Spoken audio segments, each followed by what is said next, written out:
안녕하세요. 이슈와 클릭의 아나운서 조민주입니다. 이번 주 우리가 살펴볼 이슈는 은행권에 관한 이야기인데요. 글로벌 경제 침체 상황이 지속되면서 저수익 시대가 본격화되고 있습니다. 이에 따라 은행권이 소극적인 자세를 보이며 또 다른 문제를 낳고 있는 상황인데요. 자세한 내용 임혜연 기자와 함께하겠습니다. 안녕하세요. 안녕하세요. 네, 먼저 최근 은행의 현 주소부터 살펴보겠습니다. 최근 은행권 상황 어떻게 흘러가고 있나요? 현재 은행권 상황은 저금리 저수익 시대라고 할 수 있겠습니다. 이런 상황에 따라서 예금을 받아들이고 대출을 주는 여수진 모두가 녹록지 않은 상황입니다. 원래부터 이자를 적게 줘도 되는 저원가성 예금의 유치 경쟁은 있었지만 이런 경향이 최근 더 심화되고 있고요. 높은 금리 조건을 내걸어서 유치를 하는 것이 한계가 있기 때문에 금리 경쟁보다는 고객에게 금융 서비스를 제공해서 정성적 평가를 통해서 고객 유치를 하려는 노력도 현재 두드러지고 있습니다. 이런 상황에 따라서 현재 시중에 단기 부동화 자금이 많이 늘어나고 있는 상황입니다.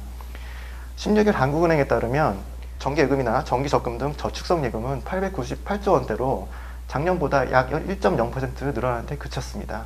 반면에 저축성 예금은 이런 상황인데 요구불 예금 같은 경우에는 111조 규모로 10%가 늘어나는 큰 성장세를 보여서 대조가 되고 있습니다. 네, 말씀하신 대로 저금리 저수익 시대가 현재 지속되고 있는데요. 특히 무엇보다도 정기예금 규모가 직격탄을 맞았다면서요? 예, 정기예금 규모 쪽으로 한정을 하다 보면 지난해 말 현재 은행 정기예금의 규모가 558조 규모가 되고 있습니다. 1년 전보다 3% 가까이 줄어든 것인데요. 전년 대비 정기예금이 이렇게 줄어든 것은 8년 만에 처음이라고 합니다. 네, 8년 만의 기록이라고 하네요. 정말 이 감소의 기준이 통계 작성 이후 최대치라고 하는데 그렇다면 이 문제의 원인 어디서 찾아야 할까요? 예, 금리가 낮아지면서 목돈을 운영하는 수단으로 정기예금이 매력을 잃고 있기 때문이라고 할 수 있겠습니다. 투자 자금이 단기적으로 움직이는 경향이 점점 심해지고 있는데요.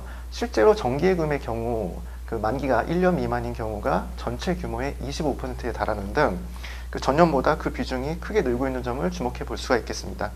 오래 넣어둘수록 이자가 더 많이 붙고 이익이 된다는 상식이 이제는 더 이상 통용되지 않는 시대가 된 겁니다. 네, 이 목돈을 받아들이면 적은 돈을 맡긴 이 고객보다는 은행이 자금을 운용해서 수익을 낼 수 있을 텐데 이 목돈까지도 받아들이지 않는 이유가 무엇일까요? 정기예금의 금리가 낮아지는 것은 이 조건 이상으로 우리가 돈을 받았다가는 우리가 속칭 돈 장사를 해서 이익을 내기 어렵다는 생각을 은행이 하고 있는 것으로 볼 수 있겠습니다. 적은 돈을 낮은 이자로 유치하는 것을 저원가성 예금이라고 하는데요. 이런 저원가성 예금은 개미처럼 낮은 예금으로 작은 규모를 모아서 목돈을 만들어서 대출을 하는 겁니다. 한 번에 크게 받아서 자금 운용을 하면 물론 편의성이 굉장히 높지만 네. 지금의 사정으로는 이 같은 고객의 요구를 충족할 만큼 운용 수익을 내기가 어렵기 때문에 목돈을 창고로 들고 와도 고객이 원하는 정도의 높은 금리를 줄 정도로는 그렇게까지는 환영할 수가 없다는 상황이 되는 겁니다. 네. 자, 이렇게 되면 고객 입장에서도 은행 입장에서도 서로 달갑지 않은 관계가 된 건데요. 이렇게 은행의 소극적인 움직임이 지속되면서 시중의 부동자금 규모가 상당히 커졌을 것 같네요. 네, 시중의 거대한 부동자금 규모는 이런 여러 가지 산물의 결과물입니다. 금융투자협회와 한국은행 등에 따르면 지난해 10월 말 기준으로 시중의 단기 부동자금이 704조 원대에 이른다고 하겠습니다. 돈이 없어서 저금을 못하는 경우를 제외하더라도 상당한 규모의 자금이 낮은 금리의 은행권 대신 다른 투자처는 없는지 애타게 기다리면서 돌아다니고 있는 상황이라고 할 수 있겠습니다. 네. 자, 은행의 이런 위축된 수신 기능이 계속해서 지속이 된다면 결과적으로 어떤 변화가 나타날까요? 한번 위축된 수신 기능이 나중에 회복을 하지 못할 상황이 우려가 되고 있습니다. 그렇게 되면 조달 금리가 계속 상승을 하고 결국 이는 대출 금리의 상승을 계속 가져와서 악순환이 우려가 됩니다. 지금도 은행보다 높은 금리를 주는 비은행권의 수신은 늘고 있다는 지적입니다.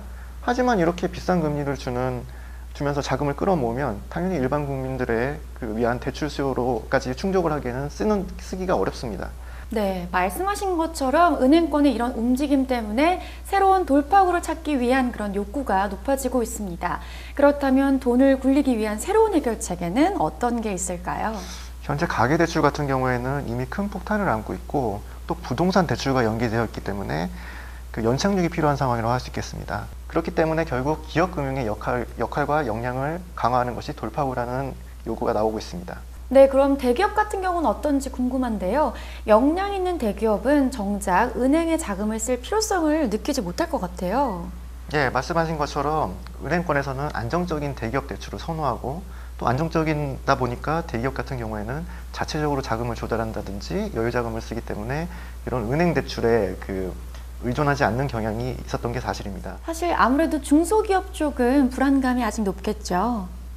네, 중소기업 대출이 증가는 하고 있지만 전체 기업 대출에서 중소기업 대출이 차지하는 비중이 줄고 있는 것을 보면 그 중소기업 대출의 비중과 질은 나빠지고 있다고 할 수가 있겠습니다. 네. 그러니까 무조건 담보를 위주로 중소기업 대출을 하고 그 기술력 등은 평가를 하지 않는 패턴이 오래 반복되어 왔는데요. 그렇기 때문에 미래의 수익 창출이 기대되는 기술과 아이디어의 가치를 평가할 수 있는 방법을 개발해야 된다는 요구가 높습니다. 네, 그야말로 중소기업은 아직 답보 상태라고 할 수 있겠습니다. 하지만 더 큰 영역을 활성화시키면 더 큰 시장을 만들 수 있지 않을까요? 예, 그런 점을 고려해서 시장 개척 노력이 진행 중입니다. 현재 기술평가 시스템을 마련해서 기술금융 활성화를 꾀하고 있습니다. 유망한 기술력을 가진 그 중소기업의 돈의 흐름을 뚫어주자는 그 노력이 금융위원회 등에 의해서 추진되고 있습니다. 중소기업 대출 비중이 점차 줄어든다는 것은 중소기업에 대해서도 그 담보물을 제공해야 그 대출을 할 수 있는 거래 잣대를 여전히 은행권에서 그 잣대를 사용하고 있기 때문입니다.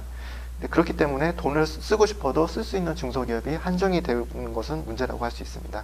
자, 그럼 중소기업의 기술력이 실제로 대출과 연결이 되려면 어떤 보완과 또 대책이 필요할까요? 예, 평가 기준이 객관화되어야 되겠습니다. 이를 위해서 기술 정보 수요자가 공유하고 대출 증거로 활용할 수가 있어야 되는데요. 이런 기술 정보 데이터베이스를 구축하기로 금융위에서 추진하고 있습니다. 자, 그렇다면 이런 방안이 정말로 구체화됐을 때 은행권에는 어떤 또 긍정적인 변화와 효과가 있을까요? 예, 먼저 중소기업 체질 강화라는 공익적 역할이 기대가 되고요. 네. 은행권이 수신 기반과 여신 능력을 모두 원활히 유지하는 데도 큰 도움이 될 것으로 보입니다. 과거에는 꺼리던 중소기업 대출 중에 일정 분야가 그 돈을 빌려줄 수 있는 새로운 수요처로 발굴이 되는 셈인데요. 대기업 중심 영업에서 의존도를 낮출 수 있어서 위험 분산 효과도 기대가 됩니다. 특정 대기업 한 곳에 큰 대출을 해서 이것이 무너지는 경우에 은행 전체가 휘청이는 경우를 볼 수가 있는데요. 네. 같은 정도의 큰 대출이라고 하더라도 유망한 기술력이 있는 중소기업에 분산을 해서 대출을 하게 되면 그런 위험성이 예방이 되는 것이죠. 또 자금을 유치를 이렇게 잘 하게 되면 아까 말씀드린 그 저금리 상태에서 갈 곳을 잃은 그 예금 수요가 새로운 예금을 유치할 수 있는 숨통이 트일 수도 있습니다. 고객 입장과 바람을 충족시켜줄 여지도 생기는 것입니다. 네.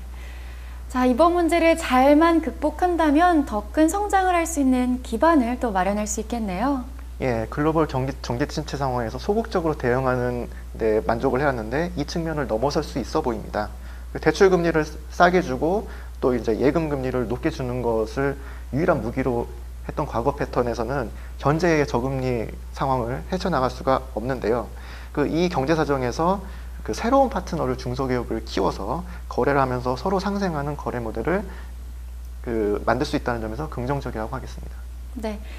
은행권이 이번 일을 계기로 이 위기를 기회로 극복하는 현명한 자세를 보여줬으면 좋겠습니다. 네, 지금까지 임혜연 기자와 함께했습니다. 오늘 말씀 감사합니다.